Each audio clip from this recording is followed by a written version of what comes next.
Hi, so if you have clicked on this video, so I assume that you are about to or you're planning to visit the Disneyland. And trust me, it is going to be the magical day of your life. But if you'll watch this video till the end, it will make your life very easy and it will save you from a lot of chaos. So let's start with the very basic thing. Booking the ticket. It might seem very basic, but a lot of people make mistake on this very first step. So when you will book the ticket, you will see the range of ticket varies from tier 0 till tier 6. Tier 0 being the least expensive day and tier 6 would be the most expensive day. But there is a scam. So it's very unlikely that you will find tier 0, tier 1, tier 2 day tickets. So most of the time it is from tier 3 to tier 6, and in my case I happened to get the ticket of tier 5. So for the Disneyland LA, here are two parks. One is the basic Disneyland and one is the California Adventure Park. So let's start with the Disneyland Magic Park. So while booking the ticket, make sure that you choose the park hopper so that you can get the advantage of both the parks. You will be asked to pay extra $65 per person, but trust me, it would be worth it. Now if you'll go further, there'll also be an option for Genie Pass. For that you have to pay another $30 extra per person, and just don't skip this. If I have to use a speaker to announce this would be the most important part of this video. Do not miss this Genie Pass. So I tell you in short, which I will explain in the later part, it made my life so simple. So usually people buy tickets for day 1 or 2 so that they can enjoy all those things all together.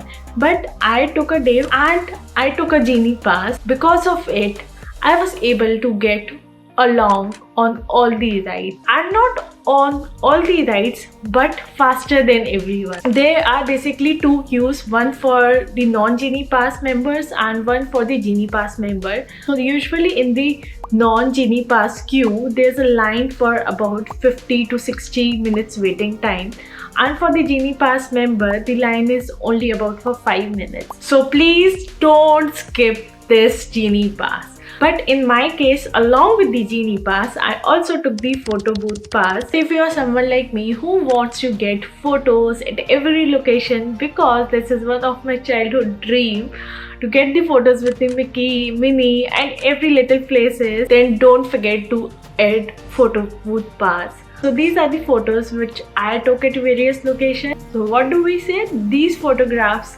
added fire on my Instagram. So now this reminds me of, if you're not following me on Instagram, then do follow me over there. So now the ticketing part is done. Now let's get started on the day. I happened to visit it around 9 AM. So once you will enter the parking slot, you will get an idea that how crowded it can be in the Disneylands, and people are going crazy about it. So now coming to the main thing, in the Disneyland, it is divided into 4 parts. One is Fantasyland, second is Adventureland, third is Frontierland, fourth is Tomorrowland. So Fantasyland was the first thing which we visited first, and it was a magical experience for someone who is visiting for the very first time.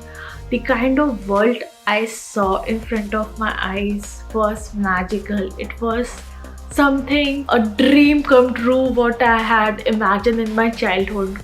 Almost like that. I saw the parades of Mickey Mouse, I clicked a picture with the Mickey Mouse, and you will see the Cinderella walking all around, and everything was nice and dreamy. Now coming to the parts for the rides, which I would suggest would be the Peter Pan, which is highly recommended by everyone. It would give you a glimpse of a magical world. And second, which is the most adventure ride in the fantasy world, Matterhorn Bobshell. Now coming to the Adventureland, this is a place where you will see Marvel activities and the adventure, and they have crafted the land in such a way that you are the hero of those play and you are going to save those people. Two rides which I would highly recommend for this particular land would be Indiana Jones Adventure. Second would be the Star Wars. Now coming back to the Tomorrowland, if you are a space lover then this place is definitely for you, and my favorite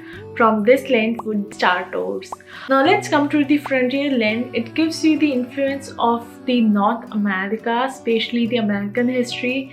You would see the glimpse of cowboy interior types. It's really good for the picture. This is one of those lands which I did not explore properly because we wanted to explore more on California Adventureland. Now coming back to the California Adventureland, you will experience the adrenaline rush in the California Adventureland.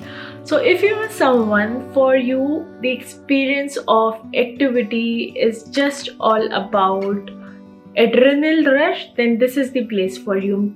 So there's a Pixar thing which is very popular in this land, and we visited the first Indie Coaster ride, which is 360 roller coaster ride. Set on that ride, it was incredible. I had my own time and it was very scary because it will give you chills. The second ride which we took was the Drizzling River Run. So we kind of underestimated this particular ride because by the time we reached there it was already dark, but we thought let's give it a try.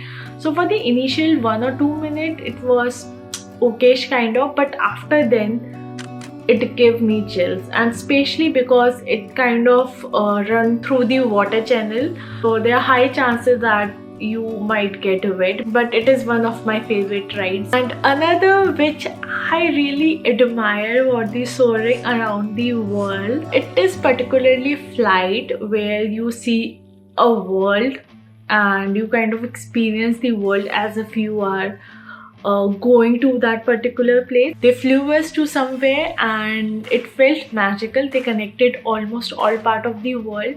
Especially there was a heartfelt feeling. I remember that I saw Taj Mahal from India. This is the place where I am from. I felt so happy about that part. Not only Taj Mahal, to be honest, I really enjoyed all those features from the The last was Guardian of the Galaxy. Oh my god, there was such a huge lane for it. So our genie pass didn't work, particularly on this ride. So it took us 1 hour 30 minutes to have our own chance, and the ride was just of about 3 minutes, but it was completely worth it.